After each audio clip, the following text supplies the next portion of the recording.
Hey everyone! Hola a todos! This is Jahaira. And this is Stephanie, and welcome to Cuento Crimen podcast. Y aquí on the Cuento Crimen podcast, we are a true crime podcast and we bring a new case every Wednesday. Cada miércoles. And these are cases that don't get much media attention, so chances are you haven't heard of some of these cases. And we cover these cases in Spanglish. Así que agarra a tu abuelita, tu abuelito, tu mamá, tu papá, a quien tú gustes, and come join us every Wednesday for a new true crime case.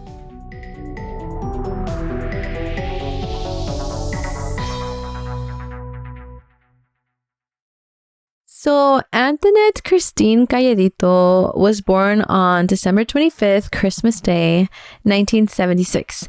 Y ella nació en Gallup, New Mexico, and her parents were Larry Estrada and Teresa Penny Cayedito. Y los papás de Anthonette estaban separados, and just some quick, little background information. Anthonette was Navajo and Italian descent, and at this time of her disappearance, Anthonette was actually a fourth grader at Lincoln Elementary School in Gallup, New Mexico. Anthonette was described as mature, above her age maturity, because she's just a child at this point. She is a fourth grader, and everyone around her is describing her as mature. And some other characteristics said about her was that she was nurturing and caring, y que ella quería mucho a sus hermanas, Wendy and Sadie. Her two sisters were from a second partner of the mom, Penny. And Penny and this man were also separated as well. And after the separation, la familia, was struggling. Penny was a single parent of 3, and that is why Anthonette helped out in the household. Y a lo mejor por eso es que ella era muy mature. She, was the older sister, so she took on those responsibilities. Ella antes de los 6 años ya ayudaba a cocinar, comida para sus hermanas menores. If you think about it, that's really young. It is really young. And I think, I think the circumstances that she was growing up in really made her to be more mature. Yeah, it's always the older daughter. We've said that a couple times in the episodes where a lot of the responsibility falls on the first child. Yeah. So as we said, the family was living in Gallup, New Mexico. And, they were just taking day by day. And these stories always take a turn. And normal night. Yeah. And no one had no idea of anything happening. And so it was on April 5th, 1986, when Penny got a babysitter so that she can go out to a restaurant/bar called the Talk of the Town. I know this is not important to say, but that's actually a really cool name. Yeah, the Talk of the Town. Yeah. And it was, just a night out. I mean, as a mom, I feel like you always need to find time for yourself, porque si no, nunca hay tiempo. Yeah. Y ella llegó de regreso a casa entre la medianoche y la 1 de la mañana. So, it wasn't too late either. And when she arrived home, Penny le da las gracias a la babysitter y le dice que ya se puede ir a su casa. Entonces, ya está allí en la casa con sus hijas, and we read that they stayed up a little longer, like Penny and her daughters just stayed up, and then, one by one, they all kind of started going off to bed. The younger sisters were actually put to bed first, and then Anthonette stayed up with her mom until 3 a.m. It seems like a bit late. A little late. Yeah, for a fourth grader. But I mean, it's the weekend. And you all will be surprised how much kids love staying up late. Yeah. And as an older child, you have that, perk to stay up. Especially if she's also described as so mature. Yeah. I mean, it is late for a kid, but, every family is different. It's a weekend. Y entonces, por fin, todas se quedaron dormidas y durmieron juntas. They all had their own room, pero muchas de las veces les gustaba dormir juntas. And I think that's normal. It's like a giant sleepover. And that's exactly what happened that night. Yeah, I think that's always fun for kids to fall asleep in the same room. Yeah. Like a fort and yes, a fort. Oh, those were so much fun.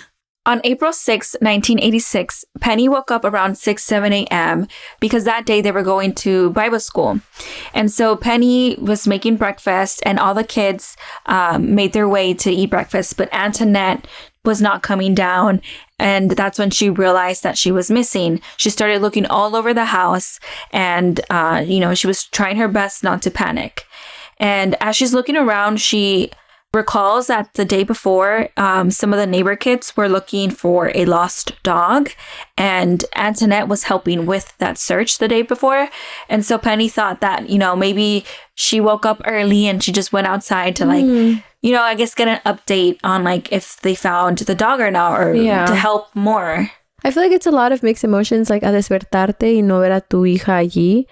One, it's well, no one came into the house, so you know what I mean? There's no third party, but then at the same time, it's okay, but where is she? I don't know. But Penny did get suspicious porque ella notó que no había ninguna seña de que Anthonette se había cambiado de ropa. Entonces, it makes sense that she most likely probably was not outside, because why did she not change out of her PJs? The only things that were missing was Anthonette and her PJs and nothing else, no shoes or anything. Yeah, I think that's scary because you kind of look for a sign okay, what did they do? Aquí dejó su pijama. Clearly she's, got the day started. And for that reason, she started to panic. And so she went outside and she started asking the neighbors si ellos vieron algo, if they saw her, is she helping out with the dog and things like that. And so I think that's when reality started to hit her more and more. And that's when she started the nightmare starting. I think it's probably something on another level cuando el sentimiento de que algo malo pasó. I don't know. And no control over it. Yeah, no, also just very frustrating, just knowing allí se durmió conmigo, so where is she? What happened? And so the neighbors knew nothing. No habían visto a Anthonette. And so they called the police for some assistance. We hear this again and again. And in this case, authorities made them wait 8 hours. And so from the start, they, weren't taking the case very serious. They were making them wait. And so overall, the family didn't feel supported from the beginning. Se me hace mal de que they made them wait 8 hours, porque una niña de esa edad no debe de, be MIA for 8 hours. She's not an adult. She has no car. She has no phone. Entonces, what? It doesn't make sense. Yeah, it doesn't. Because usually you hear the 24 hours for adults, right? For a kid, it's okay, no, we need an Amber Alert now. If none of their parents know where they're at, you need to do something. And so eventually police finally joins, and as well as some neighbors empezaron a hacer búsquedas en la área, pero no pudieron encontrar nada. The biggest question is, how could a little girl disappear from her own home in the middle of the night? With no witnesses, su mamá al lado de ella, and it's scary to think about. And what's scarier? This is not the first case that we cover like this. I don't know if y'all remember Aisha Degrees.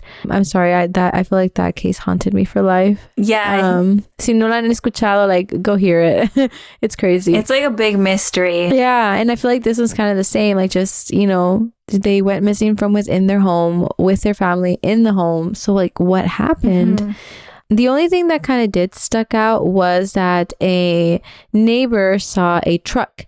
And this truck was an older model. It was a brown truck with New Mexico plates. Y esta troca estaba en la casa de Anthonette. But this was normal for this house because, ellos tenían muchos visitors, and there was just people coming in and out. So obviously no one's going to think much of it. Yeah, creo que that was just the last car that they saw there. But it was just something so normal for them to have visitors that, it was normal. Yeah, no, for sure. I mean, you're not going to look over at your neighbor's driveway right now and be oh, wow, is this truck here, right? Yeah. If something were to happen, you recall, oh, yeah, there was this car here earlier type of thing, Yeah. But yeah, a little more on what happened in the early hours of that day.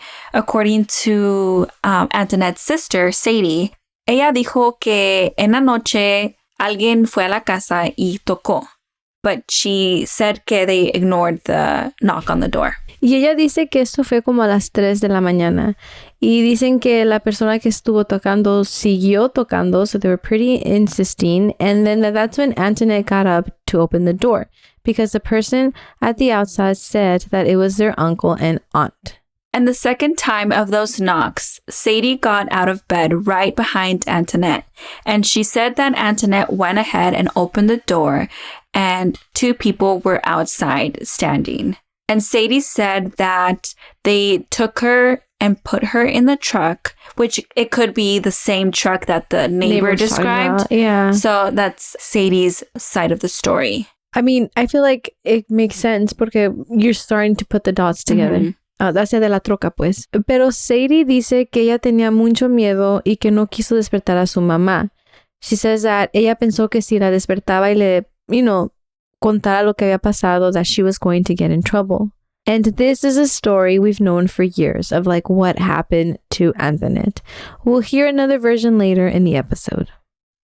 That's scary. And it's scary porque it makes sense because there was this truck outside, and now Sadie is saying that someone comes, takes Anthonette and puts her in this truck, so it's not like a kid's imagination, but then at the same time, like, it makes me really sad that she didn't feel comfortable enough to wake up her mom and tell her of this horrible thing that happened.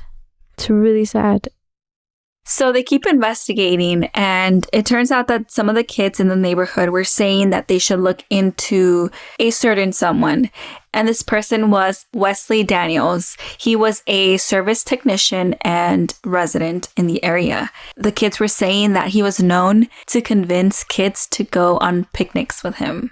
That's strange. Very strange. This is a whole service technician. Like, this is an adult. Yeah, like, just PSA, if you're an adult, do not invite kids to picnics. Yeah, do not do that. And so authorities did look into him, and they discovered that he had other 12 charges, but not related to Anthonette. Like, he just has a history. Yeah, 12 is a lot. So, although that was a lead, it kind of came to a dead end. And searching then went from hours to days to weeks and even to months. The FBI también se involucró, and there was a $1,000 reward offered for any information on Anthonette's whereabouts. But for a really long time, there was no real leads. Pero un año después de su desaparición, the Gallup Police Department recibió una llamada, and the person behind the phone claimed to be Anthonette Cayedito. And so the dispatcher asked where she was located, but the call was ended by a man. That makes my stomach flip-flop. I don't know. I just feel like it's like so many unknowns, and like you just want to like get inside the phone and like figure out what's going on. Yeah. And like they end the call and like you're left with nothing. Unfortunately, the call was too short and they were not able to trace it. All they knew was that the call came from Albuquerque, New Mexico, which is just 2 hours away from Gallup. Dang, man, like I feel like leads like this, like they really play with your mind porque you have like this solid lead, like aquí está una persona diciendo que ella es Anthonette, pero no puedes hacer nada sobre eso. Like, you just have to wait and hope that she'll call again. And everyone questioned this because the little girl on the line, también tenemos que pensar, like, she didn't call 911. She called the direct phone number of the Gallup police. That's very specific. Very specific. It's like no one really knows the phone number to your own PD. Like, I don't know the phone number, It's like I barely know my own number, like, I don't know. It could be like, number. Puedo pensar dos cosas. Like, una, esta persona está viendo las noticias, el caso de Anthonette, and se le hizo like chistoso, to call because the number is there and just say that. Or Anthonette herself, wherever she was, she might have seen like an ad, or she might have seen, I don't know, like an announcement. Yeah, I think now that you're saying that, like, we don't know, right? Yeah. Like, let's say someone has her. This could be really messed up, but the person could be showing these flyers to her. Oh, yeah. She might have kept one. Yeah. If she like hit it and like she had the number available to her. It could be a possibility. We don't know. It's just like so many questions. But yeah, I think it's like something to note that she called the direct number of the Gallup Police Department. And they also played this phone call to Penny.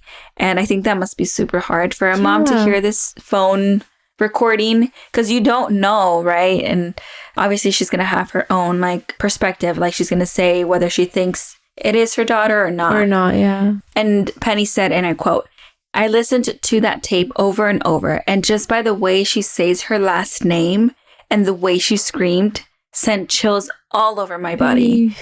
And a mother knows, and I know that was her," end quote. That made me get chills on my body. Yeah. Because I think it is true. Like, ¿quién más te va a conocer aside from your mother? Yeah. And like now, you know, now as a mother, you're going to know, you know? It's a tough thing to listen to. Y como ella, ¿verdad? Que está convencida que sí es su hija, like knowing that she's alive out there, knowing that she's trying to get out, but like not being able to help her, that must be the worst feeling ever, dude. Mm-hmm. Pero pues, like, yeah, desafortunadamente, you know, they couldn't trace the call back y el tiempo pasa, and now we're down 4 years later after Anthonette went missing. And the FBI released an age progression photos of Anthonette of how she would look like at the age of 14. During this time, a very weird thing happened at a restaurant in Carson City, Nevada. A waitress was working her shift like normal, and she was helping out a particular table with a man and a woman and a small girl of 14 to 15 years of age, and this teenage girl dropped her utensil on the floor. And while the waitress picked it up, the little girl grabbed her hand. I don't know, like I think doing that is like some sign of help, like she, you know, to drop your utensil like that and grab her right away. Yeah. Y también, like, más también por la edad de la, porque ya at this point she's like a teenager, es una muchacha, you know, like. Yeah. I feel like by now, obviously, of course, with the exception of some, but like you're kind of know that's not like a human interaction, like a normal human interaction. I could definitely see that as a sign of needing help. But the waitress did not think anything of it, and she just carried on. Eventually, they left, and she went back to clean the table. And when she lifts the teenage girl's plate, she found a napkin with a note that said, "Please help me, call the police." Can you imagine? Yeah, and it's like a lot because, I don't know, like as a waitress, like you might be like going from table to table and you're like doing your job, you're in the zone. Maybe in the moment when she grabbed her hand, like no pensó, you know, like it's like, much of okay, you know? And to see that note after, it's like, it all clicks. It's like, oh my God, like she was holding me for a reason. That's so sad. And then also like, I couldn't, like right now, I kind of also just made the connection, the fact that there was a man and a female. Y ya ves que Sadie había dicho que una mujer y un hombre, like two people took her. Oh, it makes me so sad. Like whoever this little girl was, whether she was Anthonette or not, like she clearly needed help. Yeah. Unfortunately though, by the time that the waitress, you know, realized or even found the note, ellos ya se habían ido. Like they were gone out of sight. However, you know, she still took the time to call it in. Okay, so now we are going to tell y'all like the second story of what could have happened. So 5 years later, Wendy, the younger sister, reveals new information. Wendy said that she followed Anthonette to the door, and the person on the other side of the door was claiming to be Uncle Joe, and that Uncle Joe was with another man, and that then they forced her into a vehicle. And she says that she didn't share this because she thought she was going to get in trouble. Lo mismo que dijo Sadie. And they actually did have an Uncle Joe, but we don't know how close they were to this family member. But what we do know is that Uncle Joe had an alibi and he was cleared by the FBI.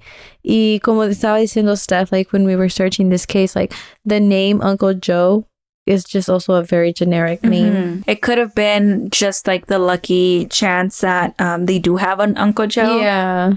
Or it could also be like someone in their circle that knows that they have an Uncle Joe and they just used his name. I didn't think about that. That's true. But another thing to like note is that Wendy was much younger, you know, and there's that whole conversation about like kids as witnesses, you know? That's true. Yeah. Not saying to dismiss it, but it's just like something to just keep in mind. And also all this time that has passed as well. Like this is 5 years later. Yeah. Like it's so hard to know what is true.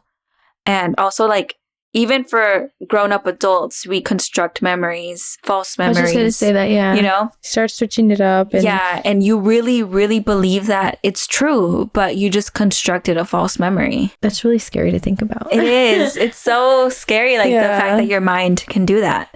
So it's just a lot to consider here.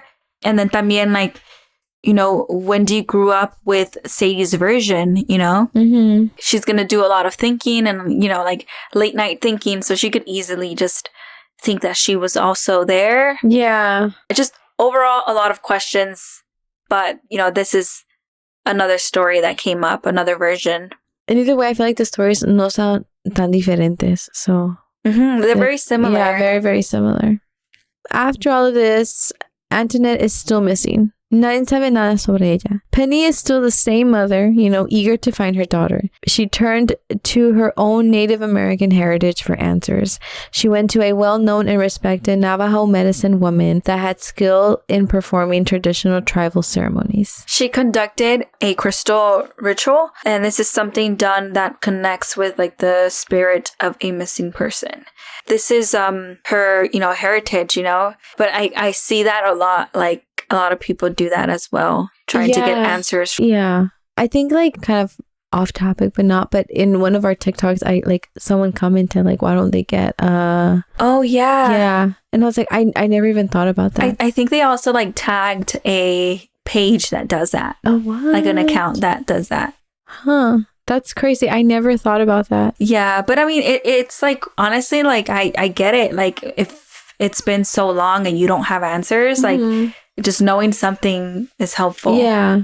And while they performed this ritual, what she was able to gather by this ritual was that Anthonette was alive and maybe with a child, and she was being held against her will by threats of violence somewhere in the Southwest. And then imagine, like, you hear this. Yeah. So what do I do? Like, it's tough because, like, you want to know, but, like, what they're going to tell you might not be something you want to hear. And, like, what do you do with that? But, you know, we did read that Penny made some comments about this visit, and she said that this was helpful and that it gave her reassurance that her daughter is alive. And she also noted that the findings correlated with what the investigators had on the case. And we're not exactly too sure what correlated. Obviously, she might know more than we do, right, as a public. But she did say that. Por ejemplo, ellos creen que más gente visitó la casa de Penny de lo que ella está diciendo. That she's not being honest about giving all the names of every single person that was there. But again, that's just a maybe. And when she took a polygraph test, the results came back inconclusive. You know, I don't know, it's just also like the aftermath of Anthonette's disappearance, porque después de que ella desapareció, Penny was making big purchases. Like, she bought herself a sports car. And, I mean, I don't know, like, retail therapy maybe, but, you know. Like, what? I mean, I don't know. Did she have that money beforehand? Right. Because of that, some people think that she sold her daughter. Yeah, because, like, if she didn't have that money before, and then how did she have it? Yeah. Honestly, I think that could be looked into and, like, figure out where that money came from. Imagine, dude. If it's just, like, one big deposit. Yeah. And, like, there's no way to figure out where that money came, then, like, that's you're adding it up to, yeah. But if you can see that she had that money there in, like, her savings before, or, like, you know, she bought a sports car, which means, I don't know, did she buy it cash or is she leasing it? You know what I mean? Like, there's all these questions. Yeah. It's like a big rock to throw, you know, but aquí en este mundo de todo se ve. Cada cabeza es un mundo, so you really don't know people's intentions. Yeah. Just crazy. Unfortunately, Penny did pass away, and if she did know more to the story, she never said anything. Y ya después de tantos años que ella va desaparecida, on her father's side, which again his name was Larry, su hermana de él, Luisa Estrada, which was Anthonette's aunt, she actually also went missing. And she had a mental disorder. She was 25 years old, but she had the same mental capabilities of a 7-year-old. So there was a lot there. Y ella también desapareció poco después de que Anthonette desapareciera. And she was last seen with 2 different men. But her family said that she wouldn't have gone with a stranger because she had toddler-like tantrums. Is that a coincidence that a little girl and a woman from one family went missing in, like, a pretty close time? Around the same time? That's, yeah. Is that a coincidence? Like, what were the odds? They're both connected to one person. Yeah. Wow. Yeah. You think you know it all, and then you kind of hear this and you're like, oh, wait, you know? Todo es posible. Let us know what y'all think, if that's a coincidence. Let us know what you think about Sadie's story, Wendy's story, what you think about Penny making big purchases. A lot of questions. But yeah, that is all that we have for today's case. Anthonette is still missing. And we will post a age progression image on our Instagram. And we ask you all to share her image. I mean, because you never know who's listening. Someone might know something. Or what if Anthonette is still alive and she's hearing? Así no pierde la esperanza. Yeah, you never know if you just run into her casually, randomly. Like, gave me like the goosebumps, yeah. Entonces, si alguien sabe algo sobre Anthonette, whether you know where she's at or just any leads, por favor de llamar al Gallup Police Department al 505-863-9365. So again, if you know any information, please call the Gallup Police Department at 505-863-9365. Thank you all so much for listening to this week's episode. Como dijo Steph, por favor denle un like, compartan la foto de Anthonette, and even though, you know, years have passed, let's make sure that her story is still being known and her name is still present. Thank you so much for listening, and we'll see y'all next week.